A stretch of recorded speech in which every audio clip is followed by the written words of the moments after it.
lecture we discussed about the numericals of index based upon the concentration terms.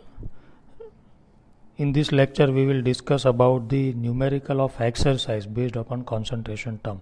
concentration term के जितने भी units थे वो सब के एक एक करके हम न्यूमेरिकल सॉल्व करेंगे फ्रॉम एक्सरसाइज इंडेक्स के हमने कर लिए थे.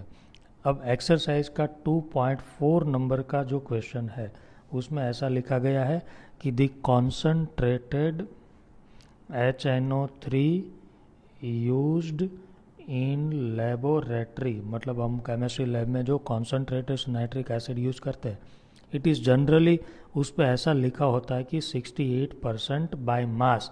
बाय मास जब वर्ड आएगा तब आप W/W लिखेंगे, बाय वॉल्यूम आएगा तब V/V, एंड सिर्फ परसेंटेज लिखा होगा तब W/V. ये ऐसा बाय मास है 68%. और वो सॉल्यूशन की डेंसिटी आपको दी है 1.504. Then calculate the molarity of this solution.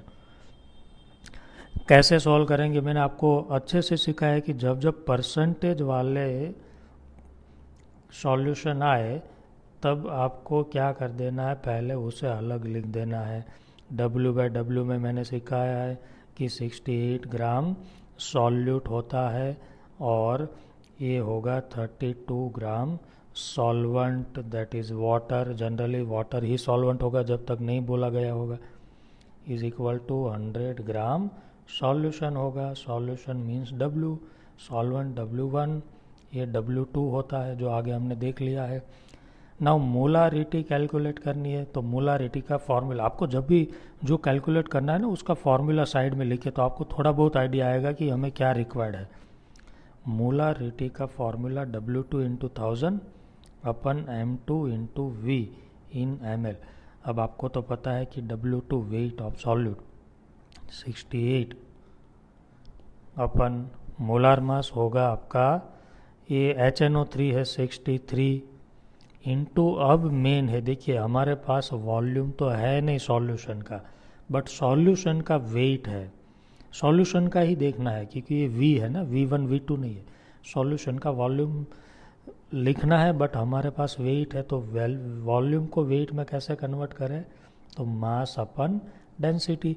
Now density is given, देख लीजिए 1.504, तो अभी वैल्यू आप यहाँ पर रख देंगे W2 into 1000 upon M2 into mass solution का 100 और डेंसिटी थी 1.504 something. Then you will get the molarity of this solution. Clear? It is the question number 2.4 of exercise. Now question number 2.5 of exercise. इसमें ऐसा लिखा है कि glucose solution is labelled as 10% W/W by mass. Glucose का जो solution है उस पर एक लेबल लगाया है जिसके परसेंटेज है 10% और उसकी डेंसिटी दी है 1.2. Then you have to calculate the molality, mole fraction and molarity. ये तीनों आपको कैलकुलेट करने हैं. ना मैंने अभी अभी आपको बताया कि परसेंटेज वाला है तो ये आपको अच्छे से पता होना चाहिए कि इसे अलग कैसे कर दे. 20 + 80 is equal to 100. W2 W1 ये होगा W. अब एक एक करके फॉर्मूला लिखते जाए. Molality, molality is equal to W2 into 1000 upon M2 into, ये खास पता है ना आपको W1 होता है 20 इंटू 1000. मोलार मास ग्लूकोज, एक ग्लूकोज भी याद रख लेना स्टूडेंट्स, यहाँ पे ग्लूकोज C6H12O6 जिसका मोलार मास है 180, वो भी इस चैप्टर में repeatedly 3 compound glucose, sucrose and urea 3 compound हम रिपीटेडली इस चैप्टर में यूज़ करेंगे. W1 80, वाटर का वेट, सॉल्वेंट का weight. Then you will get the molality. Now आपको दूसरा फाइंड करना है मोलारिटी. एक रिलेशन है मोलारिटी और मोलालिटी वाला, वो भी आप यूज़ कर सकते हैं.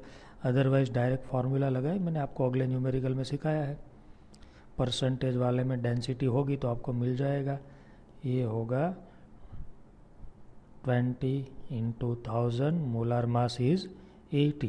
Now volume of solution, and we are having weight of solution. Volume की जगह पे वेट कैसे कन्वर्ट करेंगे, अभी अभी आपको मैंने सिखाया, मास upon density.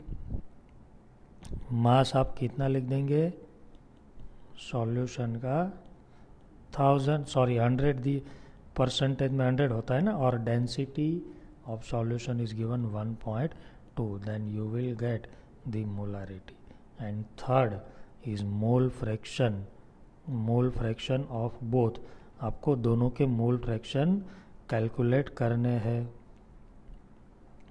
Mole fraction of glucose is equal to mole of glucose upon total mole. Glucose के mole, weight upon molar mass, weight 10, molar mass 180, फिर से 10 अपन 180। वाटर के मोल, वाटर 80 है, 80 upon 18, then you will get the mole fraction of glucose. Glucose के mole fraction मिल जाएंगे, तो water के कितने हो गए, 1 minus mole fraction of glucose, क्योंकि दोनों के मिला के 1 होते हैं। सो ऐसे सॉल्व करेंगे। Now question number 2.6, it is lengthy question और थोड़ा समझ के आपको सॉल्व करना है। क्वेश्चन ऐसा है, एक्सरसाइज का है। क्वेश्चन में ऐसा लिखा है कि how many ml of 0.1 molar HCl is required to react completely with 1 gram mixture of Na2CO3 and NaHCO3। अब देखिए यहाँ पे हमारे पास एक मिक्सचर है 1 ग्राम Na2CO3 प्लस NaHCO3 दोनों मिला के, और बाहर से हमें ऐड करना है, बाहर से हमें क्या ऐड करना है, 0.1 मोलार HCl। और वो HCl का जो सॉल्यूशन है वो कितना ऐड करना होगा वो मुझे फाइंड करना है। ये बेस है, this both are salt of base, mean strong base and weak acid, तो ये बेसिक हो गए, और ये एसिड है। बट ये दोनों वीक बेस के, मतलब ये जो है ना वो स्ट्रॉन्ग बेस और वीक एसिड के सॉल्ट है, मतलब इट इज़ नॉट ऐसे स्ट्रॉन्ग बेस, ये स्ट्रॉन्ग बेस नहीं है, इसलिए हम N1V1 और N2V2 वाला फॉर्मूला अप्लाई नहीं कर सकते। ये दोनों का वेट दिया है, दोनों मिला के 1 ग्राम है, और इसकी मोलारिटी दी है।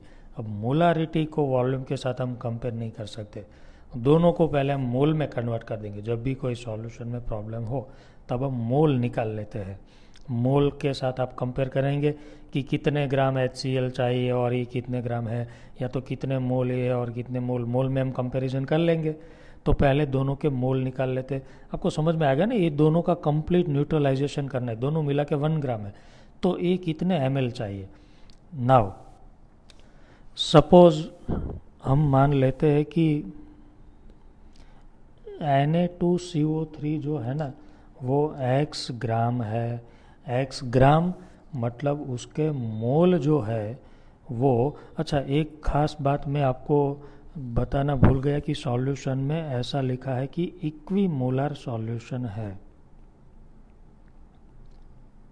Equimolar solution means moles are equal, किसके, तो NaHCO3 और Na2CO3। नाउ x ग्राम Na2CO3 है, मान लो दोनों मिला के 1 ग्राम है, तो Na2CO3 x ग्राम है, तो मोल कितने हो गए, x mole is equal to क्या होता है, वेट अपन मोलर मास। इसका Na2CO3 का मोलर मास होगा 106, ये हो गए मोल ऑफ Na2CO3। दूसरा है NaHCO3, NaHCO3 अब दोनों मिला के देखिए कितना है, Na2CO3 प्लस NaHCO3 दोनों मिला के 1 ग्राम है, तो ये हमने x लिया तो ये होगा 1 माइनस एक्स ग्राम। तो मोल कितने हो गए? Mole is equal to weight upon molar mass. अब NaHCO3 का मोलार मास होता है 84, तो ये हो गए मोल ऑफ NaHCO3 और ये थे मोल ऑफ Na2CO3। अब देखिए मोल तो दोनों के इक्वल है क्योंकि सॉल्यूशन इज इक्विमोलार। ये आपको क्वेश्चन में ऑलरेडी दिया है कि solution is equimolar. So according to question solution is equimolar, so mole are equal। Solution या तो मिक्सचर इक्विमोलर है तो मोल इक्वल है, मतलब ये दोनों मोल जो है ना वो इक्वल है। इसका मतलब हम वो दोनों को इक्वेट कर दे, x upon 106 is equal to 1 minus X upon 84। तो ये हो जाएगा students 84x is equal to 106 minus 106x। तो ये हो जाएगा 106, मतलब ये इसे आप यहाँ पे जाने दे तो इट बिकम्स 190x और ये रह जाएगा 106। तो x आपको मिल जाएगा 106 अपन 190, then x becomes 0.557। x क्या था पता है ना, वेट ऑफ Na2CO3। Na2CO3 का वेट था मास, तो वो हमें मिल गया x ग्राम। और ये x तो Na2CO3 था, तो Na2CO3 हमें कितना मिला 0.557 ग्राम अपन ये x था ना, और उसका मोलार मास कितना है 106।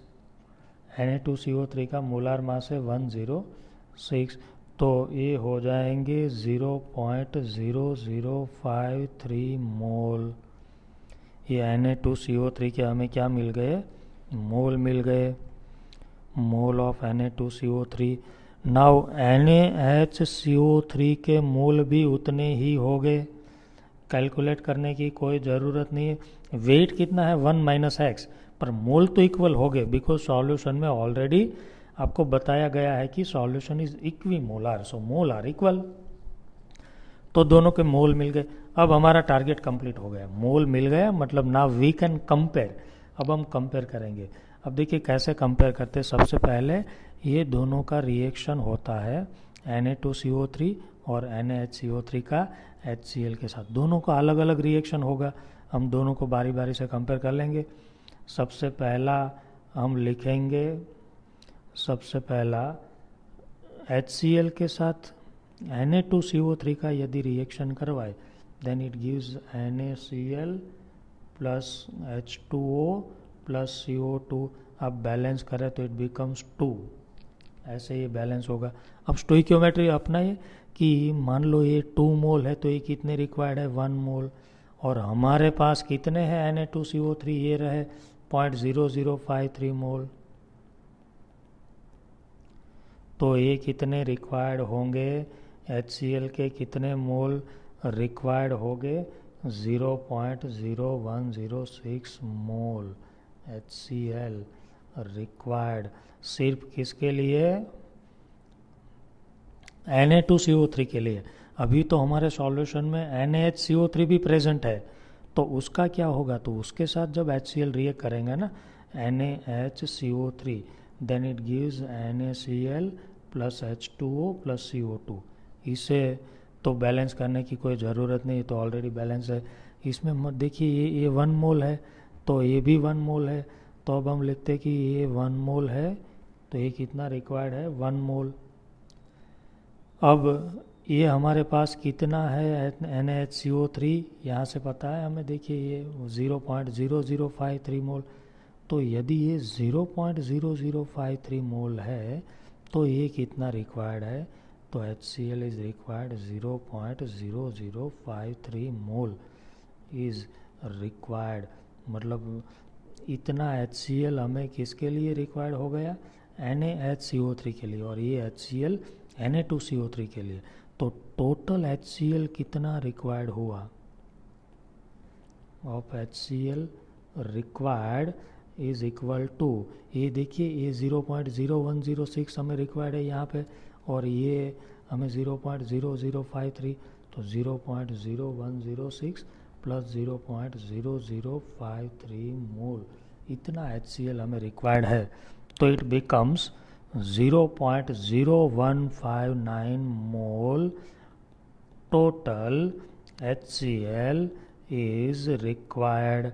ये हमारा आंसर हो गया, इतना HCl रिक्वायर्ड है। अभी हमें कहाँ HCl के मोल पूछे, देखिए हमें तो जो पूछा है वो उसका वॉल्यूम पूछा है, मोलारिटी दी है, वॉल्यूम पूछा है, मोलारिटी तो ये दी है, वॉल्यूम पूछा है। अब मोल मिल गए, मोलारिटी दी है तो वॉल्यूम भी मिल जाएगा। आइए सॉल्व करते हैं हम इसे। मोलारिटी का फॉर्मूला मैंने आपको बताया है, मोल पर लीटर। मोल मिल गए HCl के 0.0159, ये मोल है 0.0159, 0.0159 मोल। और मोलारिटी कितनी है, लीटर कितने हैं वो हमें फाइंड करना है, लीटर मतलब वॉल्यूम तो फाइंड करना है, और ये मोलारिटी कितनी है तो वो क्वेश्चन में आपको दिया है 0.1, then litre becomes 0.159 litre volume, और इसे ml में कन्वर्ट करें ना तो इट बिकम्स 159 मल्टीप्लाइड बाय 1000 कर दो ना, 159 ml HCl is required for complete neutralization, then it is the final answer। खास स्टूडेंट्स ये याद रखना, थोड़ा सोच समझ के सॉल्व करना है। तो it is the question of exercise, question number आपका था 2.6, तो ये आपका ऐसे सॉल्व होगा क्वेश्चन नंबर 2.6। नाउ एक्सरसाइज का क्वेश्चन नंबर आपका है 2.7, एक्सरसाइज क्वेश्चन नंबर 2.7। उसमें आपको ऐसा बोला गया है कि 25% W/W 300 ग्राम सॉल्यूशन, उसे मिक्स कर दिया गया 40% W/W 400 ग्राम सॉल्यूशन के साथ। दोनों को मिक्स करने से जो सॉल्यूशन बना उसके परसेंटेज W/W कितने हो गए वो आपको फाइंड करना है। जो नया सॉल्यूशन मिला उसके परसेंटेज वेट बाय वेट कितने हो गए वो आपको फाइंड करना है। अब देखिए सॉल्यूशन टोटल कितना बना होगा, ये होगा 700 ग्राम सॉल्यूशन टोटल। अब देखिए मैंने आपको सिखाया है कि दो सॉल्यूशन है, पहला है 20% W/W, इसे हम अलग कैसे करते थे, 25 + 75 is equal to 100, but students they are it is not 100, it is 300, 3 गुना सॉल्यूशन है 300।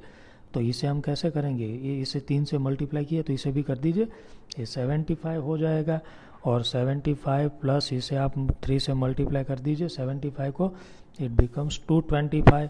तो ये हो गया हमारा first solution W2, W1 and W। Second solution है 40% W/W, तो 40% W/W को आपने अलग किया, 40 + 60 is equal to 100, but it is not 100, total solution 100 नहीं है, देख लीजिए 400 है, मतलब 4 गुना है, जितना हमें चाहिए उससे 4 गुना, तो इसे भी 4 गुना करना होगा 240, इसे भी 4 गुना करना होगा 160। तो ये हमारी सिचुएशन है W2, W1, W। Now total weight कितना हो गया W 700। अब हमें फाइंड करना है परसेंटेज W/W। इससे पहले कि टोटल सॉल्यूट कितना हो गया आप देख लीजिए, टोटल दोनों को मिक्स किया ना, तो टोटल सॉल्यूट कितना हुआ, टोटल W2 हो गया आपका 160 ये सॉल्यूशन का, और फर्स्ट सॉल्यूशन में था 75, ये हो गया आपका टोटल, तो ये हो गया 235। और टोटल सॉल्यूशन कितना हुआ तो पहला सॉल्यूशन 300 था, सेकंड 400 becomes 700.